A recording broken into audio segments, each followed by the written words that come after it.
ہمارے ہاں سیرت کے جلسے تو آج کل ہوں گے، بے شمار ہوں گے، ہر جگہ ہوں گے. ہوتا کیا ہے؟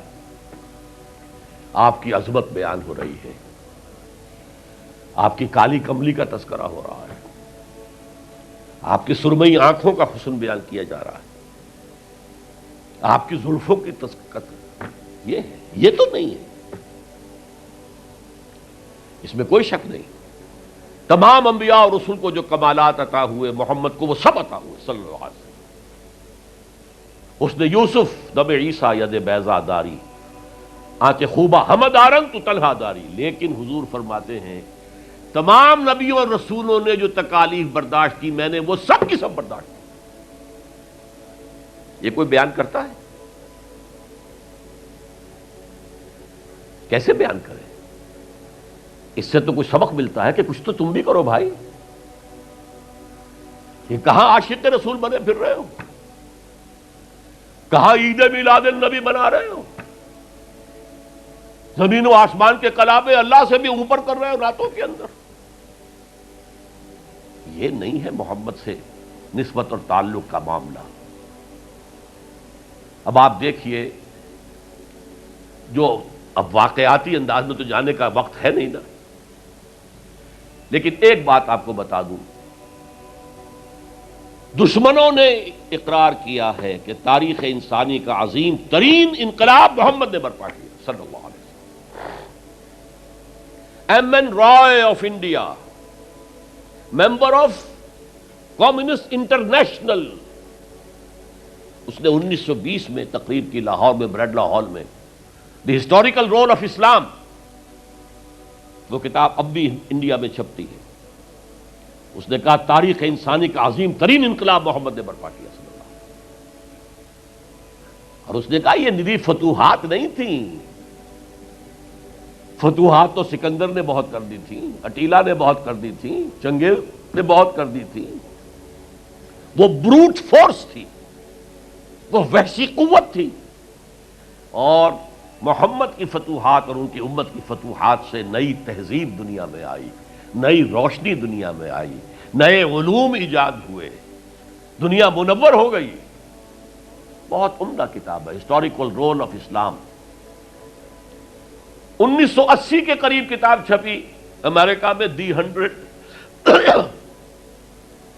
A selection and gradation of the 100 most influential personalities of human history. تاریخ انسانی کا دھارا بہتا ہے، ہم بھی اس میں بہ رہے ہیں، جدھر بہ رہا ہے ہم بھی بہ رہے ہیں. چلو تم ادھر کو ہوا ہو جدھر کی.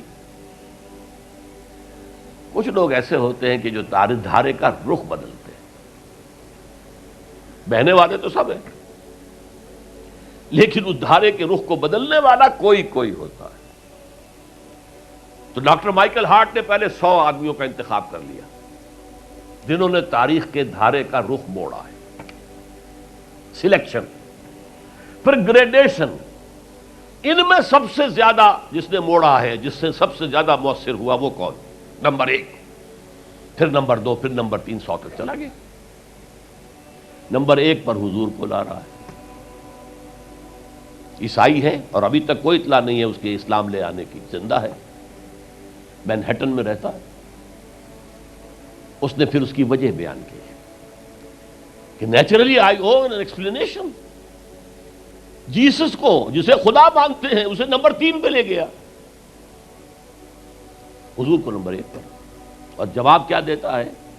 ایکسپلینیشن کیا ہے؟ This is because he is the only person supremely successful in both the religious and secular fields.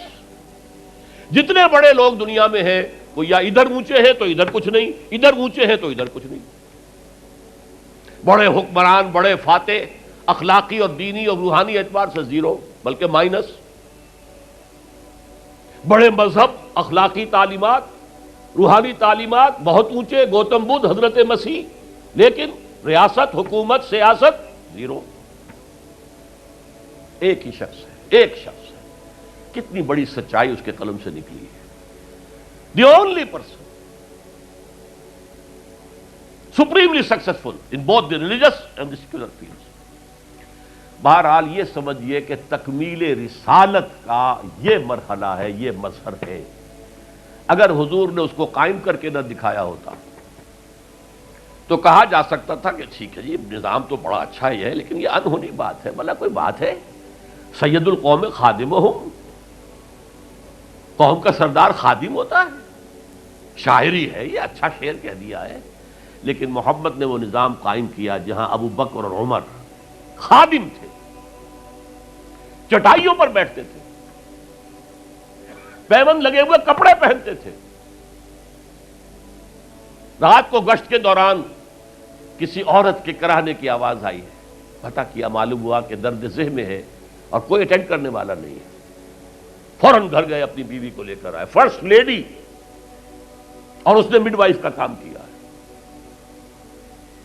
ایک اور جگہ دیکھا، بچوں کو رونے کی آواز آئی، پوچھا کیا ہے؟ ماں نے کہا کہ میرے پاس کھانے کو کچھ نہیں ہے، بچے بھوک سے بلک رہے ہیں، اور میں نے یہ صرف ہانڈی چڑھا دی ہے چولہے کے اوپر کے دھوکہ دینے کے لیے کہ کچھ پکا رہی ہوں، تھوڑی دیر میں روتے دھوتے سو جائیں گے۔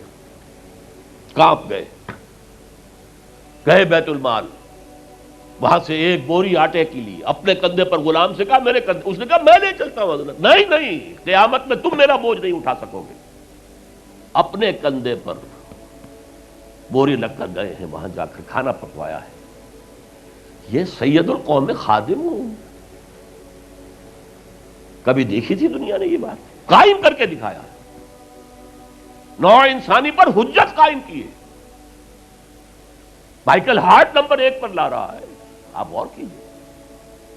ایچ جی ویلز کی بھی اب وقت نہیں ہے میرے پاس، میں نے وہاں تقریر کے اندر پوری واضح کی بات، اس کی شہادت، حالانکہ وہ شاتم رسول ہے، حضور کو گالیاں دی ہیں اس نے، بالکل رشدی کی طرح، اور تسلیمہ نسرین جو ہے بنگلہ دیش کی اس کی طرح، لیکن ایک اعتبار سے گھٹنے ٹیک کر حضور کی مدح کرنے پر مجبور ہے۔ تو یہ اصل میں بات تکمیل رسالت ہے، پیش کر دینا، پہنچا دینا، وما علینا الا البلاغ، یہ بھی رسالت کا معاملہ ہے، یہ ابتدائی مرحلہ ہے۔ اس نظام کو قائم کر کے دکھانا، انقلاب برپا کرنا، اس کو چلا کر دکھانا، چاہے وہ 30 برس رہا، لیکن دنیا کا کوئی دوسرا نظام تو ایک دن بھی قائم نہیں ہوا۔ جس ڈیموکریسی کا خواب والٹیئر اور روسو نے دیکھا تھا، ایک دن کے لیے بھی نہیں آئی۔ یہ تو کیپٹلسٹ کی ڈکٹیٹرشپ ہے جسے جمہوریت کہا جا رہا ہے۔ جمہوریت کہاں ہے؟ It's the dictatorship of the capitalist. Billionaire نہ ہو تو آپ الیکشن کیسے لڑیں گے؟ عام آدمی الیکشن لڑ لے گا۔ دے میں استبداد جمہوری قوام پائے کو، تو سمجھتا ہے یہ آزادی کی ہے نیلم پری؟ ہم نے خود شاہی کو پہنایا ہے جمہوری لباس، ابلیس کا ایک مشیر کہہ رہا ہے، ہم نے خود شاہی کو پہنایا ہے جمہوری لباس، جب ذرا آدم ہوا ہے خود شناس و خود نگر۔ آدمیوں میں اپنے حقوق کا ذرا احساس، اور یہ احساس محمد نے پیدا کیا صلی اللہ علیہ وسلم۔ اس کے تحت انہوں نے کہا اچھا وہ انسانی حاکمیت ٹنوں کے حساب سے فرعون کے سر پہ رکھی ہوئی تھی، گندگی، اب ہم نے کیا کیا، وہ تولا تولا سب میں بانٹ دو، گندگی تو گندگی رہے گی، نجاست تو نجاست رہے گی۔ انسانی حاکمیت ایک شخص کی ہو، انسانی حاکمیت پوری قوم کی ہو، کفر ہے، شرک ہے۔ بہرحال تکمیل رسالت کا ایک پہلو یہ ہے، اس کی مثال میں آپ کو دے دوں، نام چونکہ پہلے بھی 2 مرتبہ لے چکا ہوں، سقراط کا شاگرد بھی اور شارح بھی، سقراط کی اپنی کوئی کتاب نہیں ہے، وہ معلم تھا بس، اس کا فلسفہ بیان کیا ہے افلاطون نے، اور پلیٹو نے کتاب لکھی دی ریپبلک۔ اب دیکھیے آج سے 2500 سال پرانی کتاب ہو گئی، حضرت عیسیٰ سے 300-400 برس پہلے، کتاب اتنی زوردار ہے آج تک زندہ ہے، ورنہ کتابیں ختم ہو جاتی ہیں، وہ تو کوئی زوردار کتاب ہو تو زندہ رہے گی۔ نقشہ پیش کیا ایسے ہونا چاہیے، نظام حکومت ایسا ہونا چاہیے، فلاں ایسا ہونا چاہیے، فلاں ایسا ہونا چاہیے، لیکن وہ نظام ایک دن کے لیے بھی دنیا میں کہیں قائم نہیں ہوا، لہذا اسے کیا کہیں گے؟ یوٹوپیا ہے، ایک خیالی جنت ہے۔ حضور نے بھی خیالی جنت پیش کر دی ہوتی، قائم کر کے نہ دکھاتے تو وہ حجت نہیں بن سکتی نوع انسانی۔ تکمیل رسالت، نہ حضرت ابراہیم کے ہاتھوں کہیں نظام قائم ہوا، حالانکہ ابو الانبیاء، خلیل اللہ، امام الناس، انی جاعلک للناس اماما واتخذ اللہ ابراہیم خلیلا، نظام تو نہیں بنا، نہ موسیٰ کے ہاتھوں نہ عیسیٰ کے ہاتھوں علیہ الصلوۃ والسلام۔